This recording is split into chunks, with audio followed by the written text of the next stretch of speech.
First Amendment Museum. My name is Max. I'm excited to have you guys here. I appreciate you guys taking the time to come here and travel all the way from Massachusetts, Canada, New York, wherever. I really appreciate that. Again, I don't know how many people are joining us after I already said this, but I'll say it one more time. You're probably wondering why we look like this and why we're here. Great question. We're in a historic home built in 1911. So like I said, it's old, but it's not super old by East Coast standards or even Massachusetts, Boston standards. But it's still on the National Registry of Historic Places. This house was built for these two, the people you see up on the wall there. That's Guy and Ann Gannett. They lived in this house from 1911 till 1927. And I say it was built for them because it was built by Guy's father as a wedding gift. So pretty nice wedding gift. I think we all would hope that we get a wedding gift similar, a nice house. This was a state-of-the-art home at the time. When they moved to Portland in 1927 down in southern Maine, his best friend's family lived here from 1927 to 1957. Then the state acquired this property, and they're the ones that gifted us with this lovely carpeting, the wonderful matting over the original plaster, and then they topped it all off with these gorgeous fluorescent lights. They basically turned it into like a 1990s office building. And then we acquired this property. We want to turn it into a museum. So that's what we're working towards right now. We're currently rehabilitating and renovating this space. I'll show you evidence of our renovation and rehabilitation as we go through some of the work that's been done. But that's what we're working towards on the wall right there. We're going to build a 5,000 square foot addition. We're going to turn that garage into our visitor center and all that good stuff. The reason why you see these portraits. 嗱，咁同大家講下先啦。當阿 Maxwell 喺度講嘅時候，早幾日之前咧，我都做過個直播嘅啦，同佢。咁呢個就係 First Amendment Museum 裏邊嘅地方，大家聽得 O 唔 OK？ 用咗佢個 WiFi 啊，依家。咁就一陣我哋會喺上邊啦，有啲朋友會一齊分享下。咁我唔同佢爭個咪去講。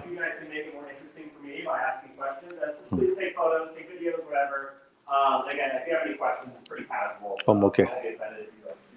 好啦，聽到係嘛？偷緊佢個 WiFi 用緊。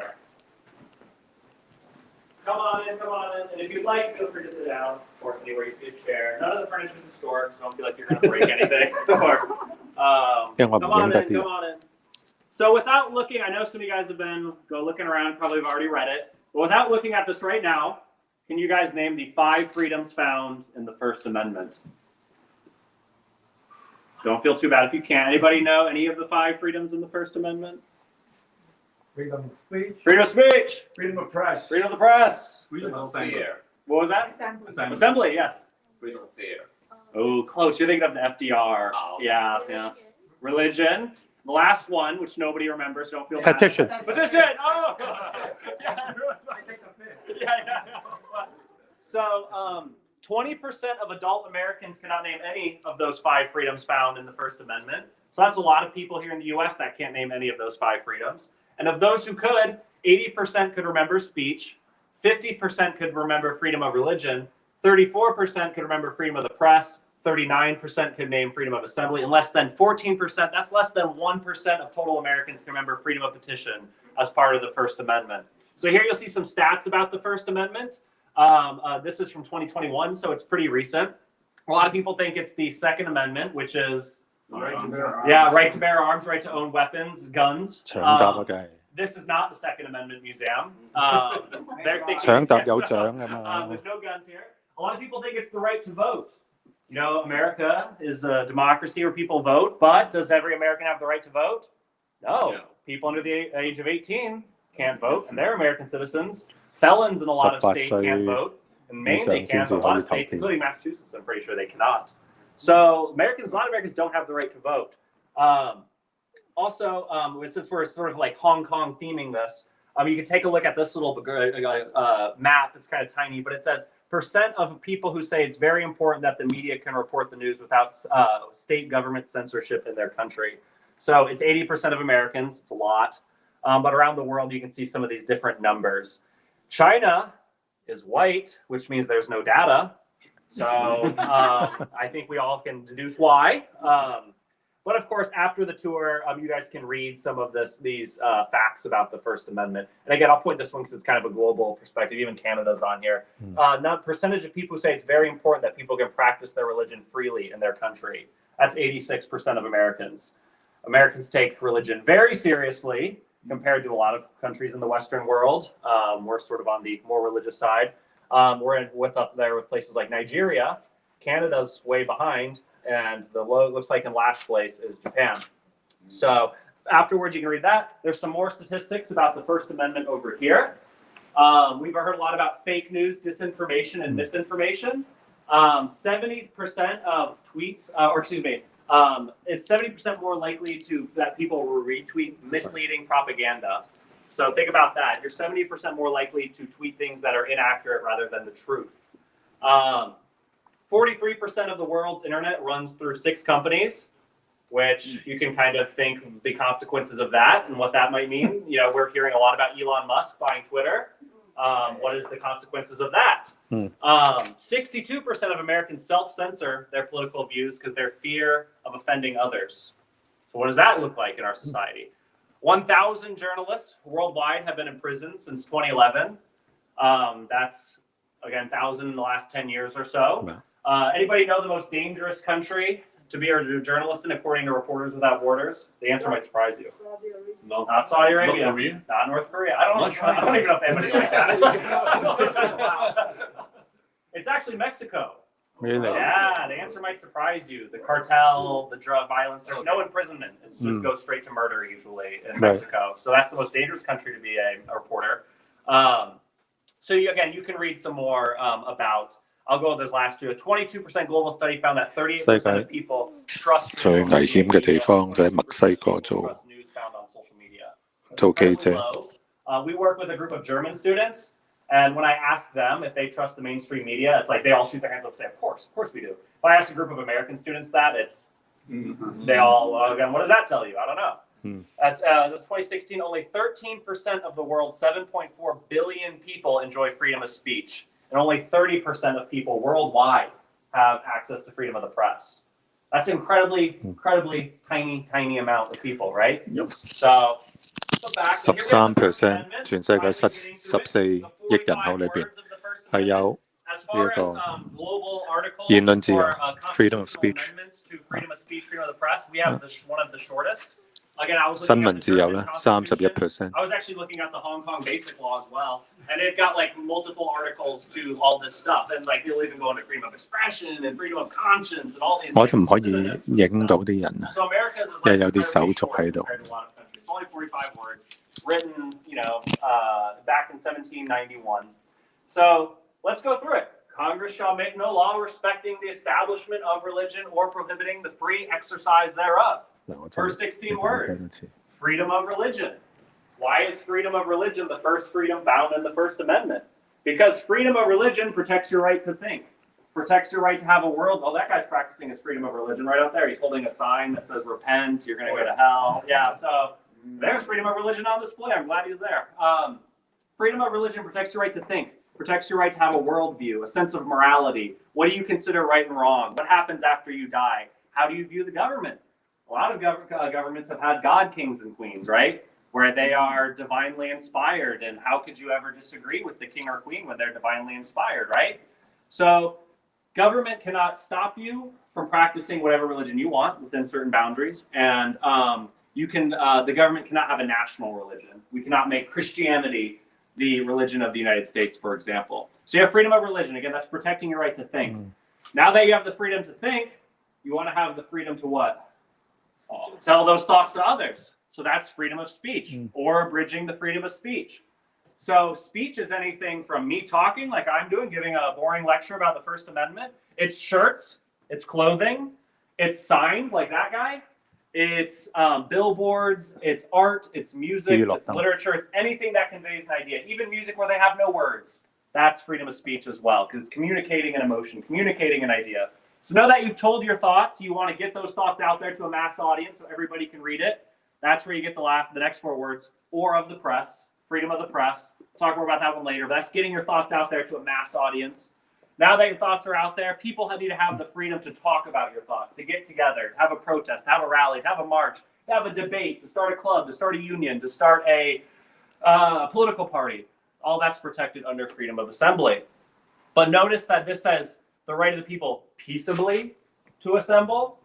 So it's got to be peaceable or peaceful. Well, what does that mean? If we're having a protest in downtown Augusta at 1 a.m. and people can't sleep, is that still peaceful? I don't know. If we're blocking traffic and cars can't get through, is that still peaceful? I don't know. What if an ambulance needs to get by? What if we're having a protest at a funeral, like we've seen in some cases here in the U.S.? Is that still peaceful? I don't know. These are all good questions. Again, depends on who you ask. That's the tricky stuff with all this. So that people have gotten together and talked about your idea, you want to let the government know your thoughts, and to petition the government for redress of grievance, the fifth and final freedom. We'll talk more about it. The freedom of petition is letting the government know your thoughts. First Amendment was written by this guy. Anybody know? Ooh. Fourth president of the United States. You get this, you get 1 million points. Madison? Madison, yes, James Madison. Woo, 1 million points. So James Madison, founding father, he's the author of the first 10 amendments. An amendment is simply a change or addition to the United States Constitution. The United States Constitution is the laws of our government. So the first 10 amendments, the first changes in addition to the laws of our governments. He wrote the first 10, including the first one here, the First Amendment. He's the father of the Constitution. He also owned about 300 enslaved people. So what does that tell you about his notions of freedom? Did it apply to everyone? No. Not really. Has it changed over time? Yes. Yeah. So what he wrote and did, this, enabled all of these people to do what they did. All of these people represent different First Amendment controversies or questions or arguments we're having here in the United States today. You probably recognize some of them and probably recognize not other ones, but they all represent a different controversy or question we're currently grappling with here in the United States. Who is this person? Oh, anybody know who this is? I saw someone laughing at this. You know who this is? I don't know. I'm not here. Yeah. So this guy, his name is Ben Shapiro. He's like a young millennial sort of activist. He's right wing, so he's like conservative, Republican, and he often gets invited to speak on college campuses here in the United States. But when he shows up, the students will often block the doors. They'll often scream while he's talking so no one can hear him. They'll often throw stuff and not let him in. Is that violating his First Amendment freedom of speech? I believe it is. And should anyone be allowed to speak on college campuses? I believe they should. And are there some ideas that are so harmful that we should just silence them before they're even voiced? I believe they're not, but that's me. Speak. Yeah. So these are all 唔影得樣嘅 As you 啲手 can see, 足。 450 speakers on college campuses have had their speaking engagements rescinded or canceled due to student outrage on campus. We actually saw it at MIT last year. I don't know if you guys have heard about this, Boston folks, but there was someone who was supposed to speak at MIT, Massachusetts Institute of Technology, and the students freaked out so hard that they canceled it. So again, Who's the speaker? I can't remember. He was a scientist, but he had some more conservative social views, and the students didn't like it, and so they freaked out. Even though it was controversial because he wasn't talking about anything related to his social views. He was talking about his science view, his science research. Study or something like that. So he just Yeah, he was- the social views. Yeah, so it was this big deal, right? It was people were both sides freaking out about it. Yeah. Any other questions before we move into our next room?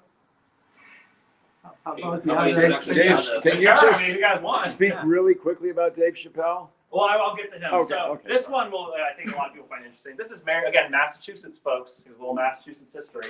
This is Mary Baker Eddy. She's the founder of a religion called Christian Science. And there's a big Christian Science temple in Boston. I've never been, but it looks pretty. Well, yeah, exactly. One thing that she does not believe in is Christian scientists don't believe in is modern medicine, including vaccines.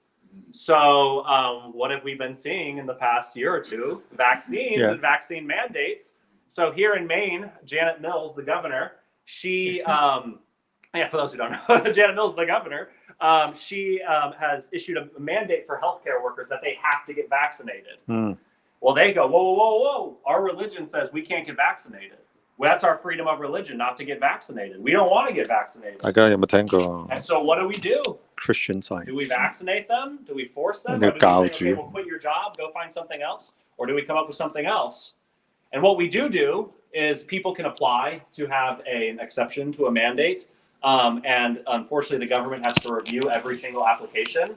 So this is a process that takes a very long time. So, you know, if we all decide that we don't want to get vaccinated, the government would have to look into all of our claims to see if they're legit or not. They go, oh, Max is saying he's a Christian Science. Someone tell us, do Christian Scientists actually believe this? As Max, how long has he been a member of the church? How long has he been going to church? Let's talk to the ministry and say if Max actually shows up at church. These are all things they have to do, and then they approve or deny your application. We do the same thing with the draft. If you're a pacifist. Seems like they attract a lot of celebrities. Tom Cruise. Oh, so you're thinking of Scientology? No. So it's different. Which is similar name, but Yeah. different religion. But both Okay. were founded in the United States. There you go, freedom of religion. Yeah. So that's Scientology. So what I'll do is after the tour, if anybody's interested, we can come back here and talk about the rest. Okay. But I'll go through. I'll head in here. 其實有好多香港有啲朋友嚟咗，唔出樣嘅可以睇 Come 下 on, we're head this way. 邊位可以講下嘢先， You're gonna feel free to spread out. 唔出樣嘅講幾句唔得，唔講啦，唔講得，盡量唔講啦，好秘密啊！ So this is our old sun porch. It obviously used to be a lot more beautiful back in the day. It used to be almost all glass with these beautiful columns in between and a door that would walk out there. In fact, you can see in this cross section here, the original floor from the 1920s. So nice brick floor. But so who here has been to Augusta before? I know you have. I did. So you don't count. Who else has been to Augusta? Nope. One. Drove by. Most people just drive on by and they don't stop, and I don't blame them. So our neighbor on the other side of this hedge, that's the Blaine House. That's the Maine governor's mansion. So the executive branch of our government, Janet Mills, is right there. We call it the Blaine House because the first person to live there was James G. Blaine. He was a governor of Can you Maine, be on former video? Secretary of Can State. you be on video? So that's who lives there. Then across the street is the Maine State House. So the Maine State Legislature, the legislative branch of our 可以出得 government, 樣嘅， is over there.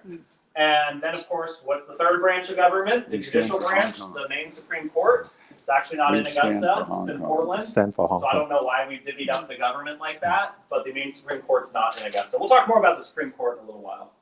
But those are our neighbors for those of you who are new to Augusta. It's a very interesting state capital. It's like the third smallest state capital in the United States, so it's tiny. But in this room, we're talking about freedom of religion. Like I said, that first freedom found in the First Amendment. And I told you guys this earlier. Why is it the first freedom found in the First Amendment? 睇唔到 False freedom of thought and 後邊 Yeah. 白宮咁嘅款， Protects your right to think, right? 有個 Without government the freedom house。 of thought, the rest of people always think freedom of speech is the most important one in the First Amendment, and that's the freedom of speech is essential. But like, if you don't have the freedom to think freely, then what's the point of having the freedom to speak freely, right? And what's the point of the rest of the Constitution if you can't think freely? So that's what this is all about. So in the United States, because of freedom of religion, we have a very diverse religious landscape. These are all American religions, from largest to smallest. So that's what you can read here. Obviously, none is the largest religion in the United States, but none doesn't necessarily mean atheist. Might be the people who are unsure, don't know, don't care, or have like a weird blend of religions, or like spiritual but not religious sort of crowd. Christianity, however, if you ask them all together, if you add them all together, is overwhelmingly the largest religion in the United States, with like 60 to 70% of Americans as being Christian. And of course, freedom of religion also includes the freedom to found your own religion, right? Mormonism, Seventh-day Adventism, Jehovah's Witness, Scientology, Christian Science, these are all American religions founded in the United States. Do they spin off from one another? The Christianity, Christian spin-off? Science and Scientology. Yeah. You'll get like offshoots of things for sure. Like Christian Science is like related to Christianity, and Scientology is its own like unique thing. But Mormonism is also like a spin-off of Christianity. And then of course you can have freedom from religion, right? If you want to be an atheist, agnostic, you're not interested, don't believe anything happens. All of that is freedom of religion as well. But unfortunately, the United States also has a history of religious intolerance or bigotry or dislike towards certain religious groups. You know, we are in New England, Massachusetts, folks. What happened in 1692 in Massachusetts? Anybody know? We should know this. Woo, Salem witch trials. Oh, yeah. So you have 19 people executed in Massachusetts for being witches. The founding fathers, almost 100 years later, are going to remember this and go, okay, we never want that to happen again, so let's make sure we do not have a religiously infused 係 government. 啦，freedom of religion。 Yes, freedom of religion. And here in Maine, the big religion that everyone didn't like 100 years ago was Catholicism. So Catholic priests, in fact, in Bangor, there's a John Baptist High School named after a Catholic priest who was tarred and feathered in Ellsworth by a Protestant mob. Of course, there's a lot of who has been tolerant today. You know, we saw a lot of Islamophobia after 9/11. And there's still a lot of religious bigotry and religious intolerance towards certain groups in this country. So yeah, any questions before we go in the next room? All right, follow me in here. 好啦，咁啊，世界嘅朋友，再講一次啦。而家我哋喺第一手憲博物館啊 ，First Amendment Museum 喺 Augusta Maine 嗰度，就有少少反光啊。如果唔係後邊嗰個咧，呢個睇得幾好，睇唔睇到啊？大家好似白宮咁嘅款。 So in this room, we're talking about activism. Anybody know what an activist is? Do we have any activists in this room? Yeah. Sure. I don't know. I can't tell from the t-shirts if anybody's an activist in here. I feel like nobody does any activism in here. So yeah, activism, I like to define it as someone who uses their 5 freedoms, or freedom of speech, freedom of assembly, freedom of the press, freedom of assembly, freedom of petition, to fight for or against a different cause, ideology, movement, law, notion here in the United States or around the world. Obviously, you guys are probably on the more activist side of the spectrum. You know, some people hardly ever do activism, some people do it all the time. I see a lot of cool activist t-shirts. That's a form of activism. And we have one activist in particular that we love here, and that's Ann Gannett. She's the woman that lived in this house. She was the leader of the Augusta, Maine Women's Suffrage Association. So she was a suffragist. Anybody know what a suffragist is? No. Election rights. Yeah, so a suffragist is a man or a woman who fought to give women the right to vote. So from 1776 to 1920, women couldn't vote in the United States. In some states, they got it earlier, but nationwide, they couldn't until 1920. So she was a woman who fought to give the right to vote. The women's rights movement started in New York State, in a small town called Seneca Falls, where 300 people used their freedom of assembly to meet in a church, freedom of religion, to give speeches, freedom of speech, to sign a petition, which became the Declaration of Rights and Sentiments, and then they published it in the newspaper the next day, freedom of the press. So boom, they used all 5 of their freedoms to launch the women's suffrage movement, which continued all the way till 1920, when they passed the 19th Amendment, which gave women the right to vote. So that's Ann Gannett standing around a bunch of suffragists, and this is the governor of Maine at the time, back in 1917, Carl E. Milliken. Excuse me. He's signing the resolution to bring the state government together to vote to ratify the 19th Amendment. So if we want to add an amendment to the Constitution, 3/4 of the states need to ratify it. So we have 50 states. Anybody know how many states we need to ratify an amendment today? Math? Any math Is it a folks? simple majority? 3/4 of 50. All right. Suffrage. How do you spell that? How do you spell the word? SUFFRAGE. Spelling bee, yeah. 3/4 of 50. Who's the math? Suffrages. people? Yeah. So it would be, yeah, so it's something like 30, it's a percentage, but obviously we don't have like a Garnet quarter or咧 half of 就 the 係 state. So it ends up being 呢個 38 states needed. 呢個 So if we wanted to add 立場 another 叫做 amendment to our constitution, 嘅 38 state governments would need to approve it. And have we Founder seen Congress 嗰位女 being 士 able to 嘅 pass a lot of 圖 laws 裏 down 邊 Washington, 黑白相。 D.C.? So could you imagine how you do that 38 times? Oh, wow. I don't know if it would be very, so it's very hard to add an amendment to the Constitution. And they have time limit, I think. Yeah, they do. Yeah. There's a thing. When was the last amendment? It was in the early 2000s or late 1990s, and it was about how senators can't give themselves pay raises. Okay. So it wasn't even like a cool amendment Yeah. or like anything that like was far-reaching. To give them the right to get a pay raise? So yeah, the senators used to be able to vote to give themselves pay raises. So if we were at the Senate, It's unanimous. yeah, if we were in the Senate and we wanted a pay raise, we would all vote on it, and if we have a majority, we'd okay, we're going to raise. So I don't know who gives them pay raises now, but not themselves.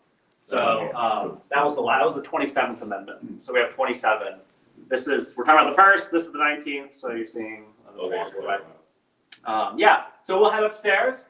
So follow me this way. 咁就依家上去上邊，《蘋果日報》嘅有啲嘅擺設咧就喺上邊。咁盡量唔會影到任何人啦，係咪？唔知大家喺邊度睇緊啊？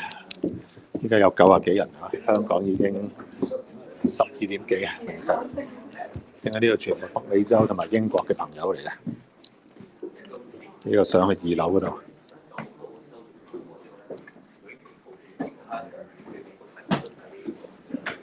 Oh, maybe say hi to the audience. Hello, everybody. So it's a real Hello. person. Maxwell is real. I'm real. I'm not a hologram.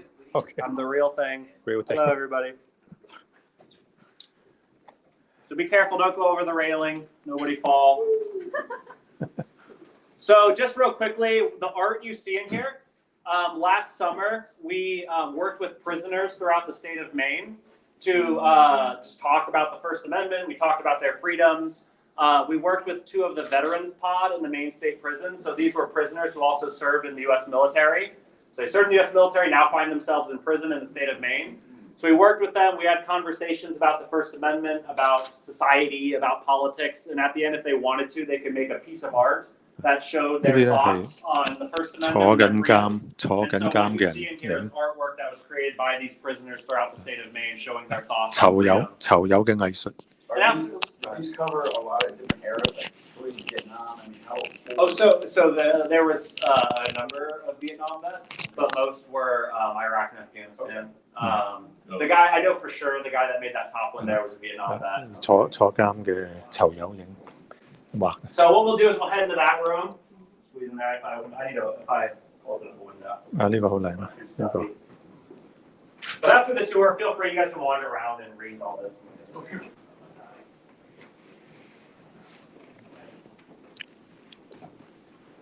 我俾大家睇下啲相先啦，等 Max 話繼續講。Veterans, we who serve surrender our right so others may keep theirs.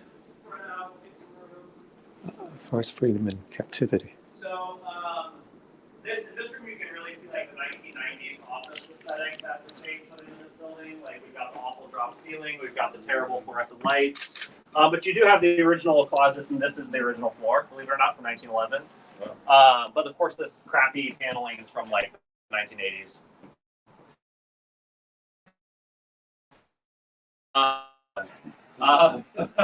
Preaching to the choir. So in this room, we're talking about 2 things. Over on this wall, we're talking about the Supreme Court. So the United States, and each state has 3 branches of government. You have the executive branch, or the president, or the governor. You have the legislative branch, Congress, they make the laws. And then, of course, you have that 3rd branch of government, the court system.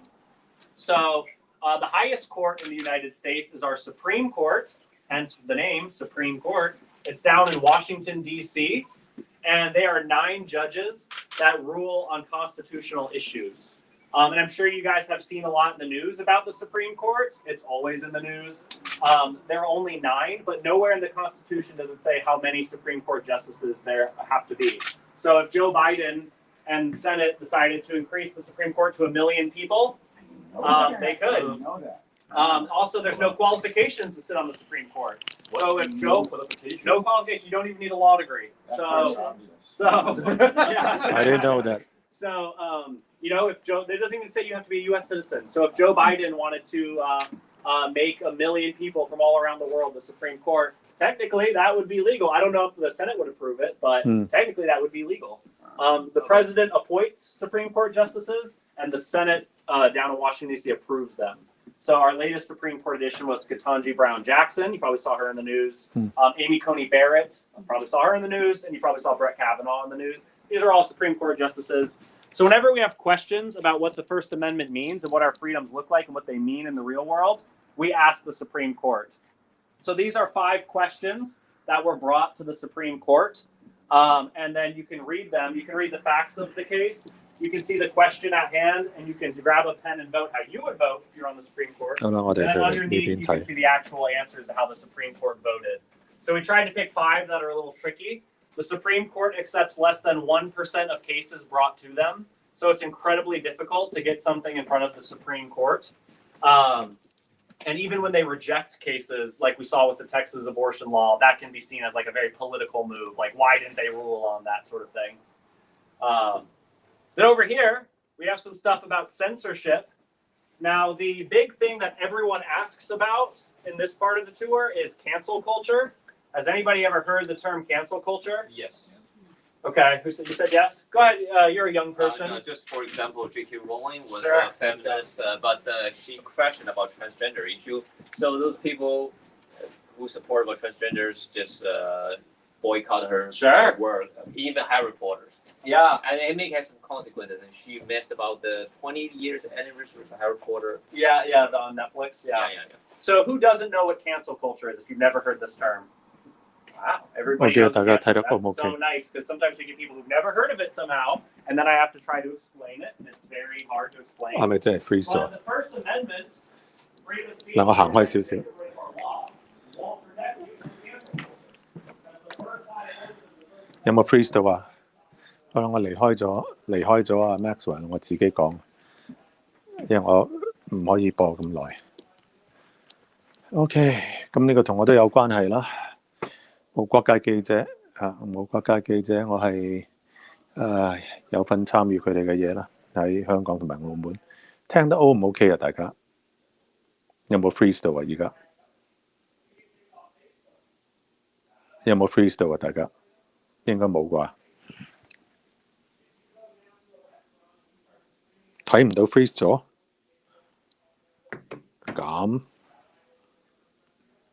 咁我再入翻嚟得唔得？